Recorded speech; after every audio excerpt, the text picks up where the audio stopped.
Hello and welcome to Mystical Wisdom again.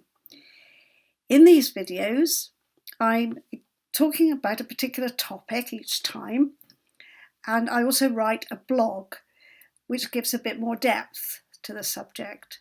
So don't forget to read the blog as well, which is on my website.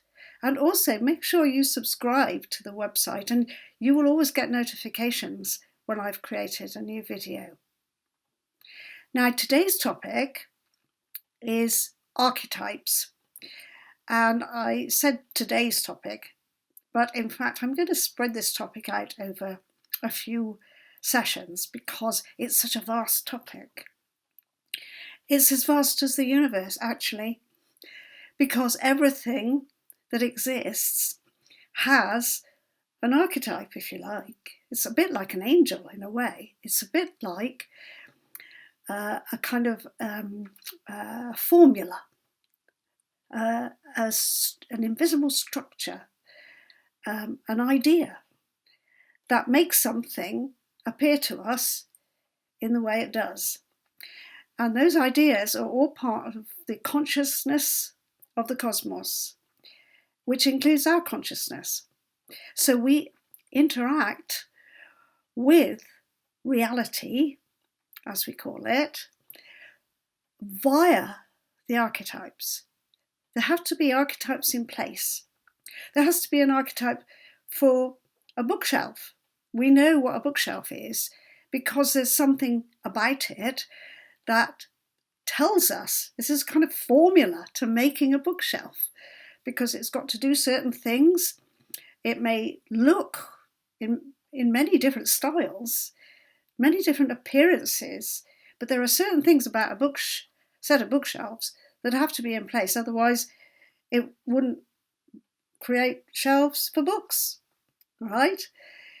So everything that we look at has some archetype behind it.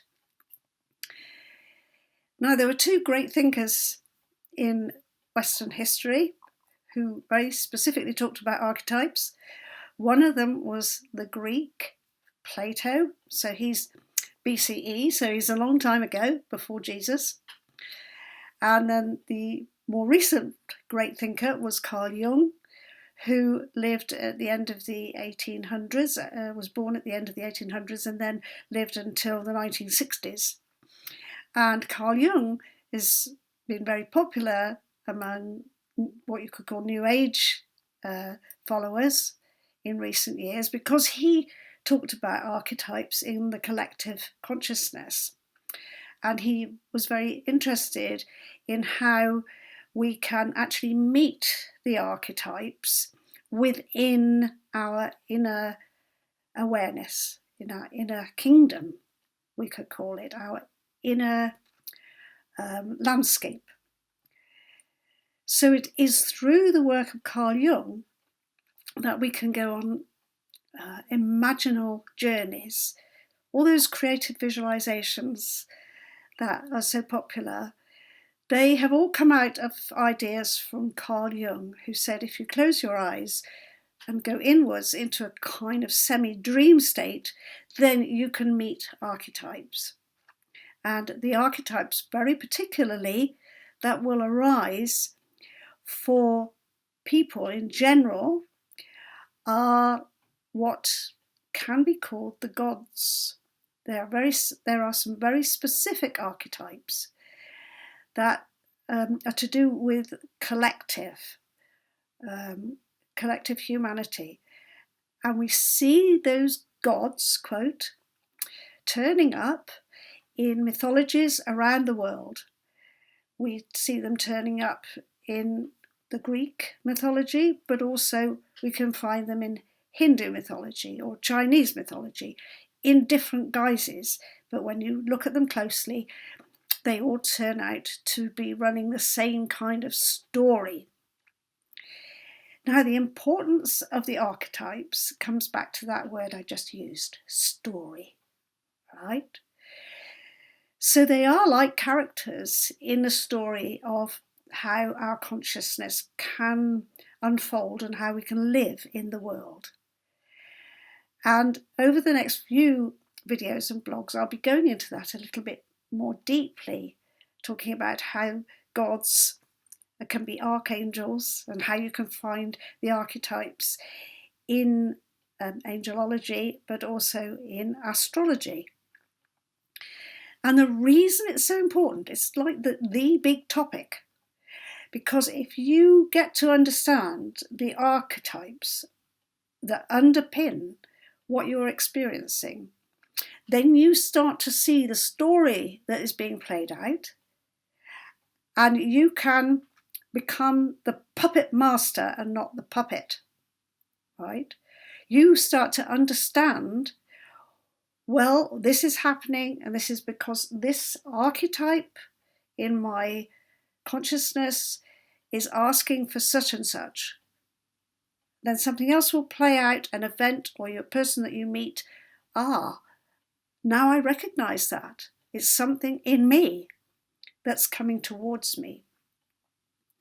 And this comes back to a concept that is a very key concept in the Jewish mystical tradition of the Kabbalah, where they say that we direct the light from within, and then the light is reflected back to us from without, and that there's a continual circuit.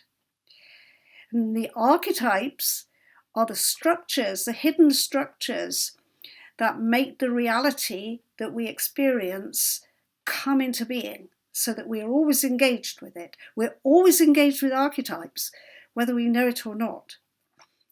Some of them are very basic, and those are the ones that appear as gods and as archangels. Let me give you just one little example. One basic archetype, two basic archetypes, here you go. One basic archetype would be that we all need love, harmony and beauty in our lives. And that archetype has been presented as a beautiful goddess like Aphrodite or Venus. So we all have that archetype in us, that need, that desire. But we also have a desire for making our own way, whatever.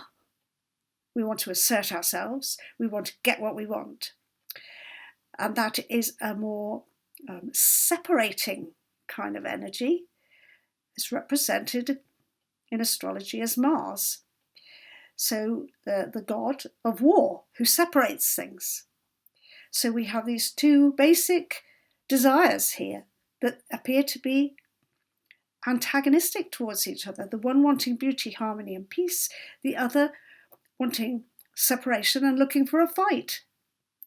But they are both essential to the whole of reality. So there you are, two very basic archetypes that we can't escape from. They're within us and they appear without of us. One can get the upper hand and then the other can take over. But the great story is how to bring about a union of opposites, an alchemical wedding it's called sometimes, so that we can work with the opposites. And when we get that in our lives, we feel in charge. That's what the chariot image is in the tarot pack. It's the man with the two horses, and the man is trying to steer the chariot, but the two horses seem to want to pull against each other.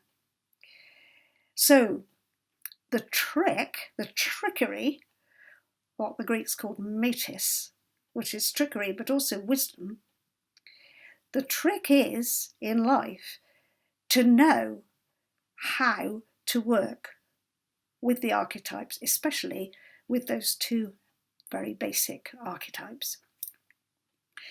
So I'm going to make some more videos and write some more blogs on this topic over the next few weeks. So look out for them, because it's such a big subject and it's so significant and so important in your spiritual journey to understand the archetypes and how you can work with them and become a kind of master or mistress of your own destiny because you understand the archetypes. Many blessings, and I'll be back again with another mystical wisdom before long. Don't forget to subscribe to the website. Many blessings and keep shining.